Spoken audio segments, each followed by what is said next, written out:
Nakatakdang dumalo si Pangulong Rodrigo Duterte sa ASEAN Summit sa Vientiane, Laos sa susunod na linggo. Kabilang sa mga tatalakayin sa naturang pagpupulong ay ang pagbuo ng Binding Code of Conduct sa Maritime Security, Disaster Response at paglaban sa terorismo. May report si Rocky Ignacio. Nakasentro sa pagpapabuti ng relasyon sa regional issues pati na ang pagiging susunod na chairman ng Pilipinas sa 2017 ASEAN Summit ang pagdalo ni Pangulong Rodrigo Duterte sa 28th at 29th ASEAN at related summit sa Vientiane, Laos sa susunod na linggo. Kasama na dito ang pagrespeto sa rule of law, pagbuo ng Binding Code of Conduct sa Maritime Security, Disaster Response at pagbaka sa terorismo. Then our goals and objectives for this summit will be again, to accept the chairmanship and strengthen the relations with the other ASEAN member states and dialogue partners, and to reiterate the support for the implementation of the ASEAN Community Vision 2025. You've heard this many times, the mantra for a rules-based, people-centered, people-oriented ASEAN, and to promote our Philippine key priorities or messages for that summit, which would include a drug-free ASEAN, respect for the rule of law, our aspiration for a legally binding code of conduct, emergency response and disaster management, protection of migrant workers, combating trafficking in persons, peace and reconciliation efforts, and combating terrorism. Ito ang unang international engagement ni Pangulong Duterte kaya titiyakin itong maisulong ang interes ng Pilipinas. Naisaan niya ng Pangulo na maging kultura ng mga Pilipino ang urgency na mabigyan daan ang tunay na pagbabago ng bansa. But I think when he goes to this summit, it's very clear in his mind what he wants. He wants to make the international community aware that he's very sincere to evolve genuine change in the country, and he wants them to understand where he's coming from as far as, for instance, this issue on the illicit drugs are concerned.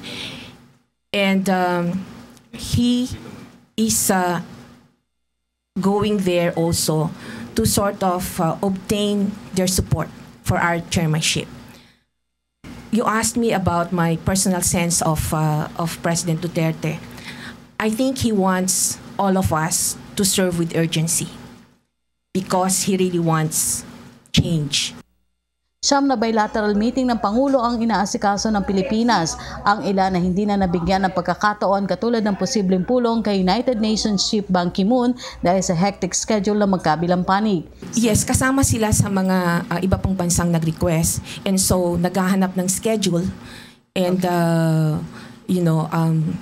I think that the President has a very tight schedule, and there are very clear priorities where pero hindi pa confirm na mamimit ng Pangulo. Depende pa sa availability ng schedule ng Pangulo. Preliminarily, parang malabong mamit ni Pangulo si UN Secretary General bilaterally.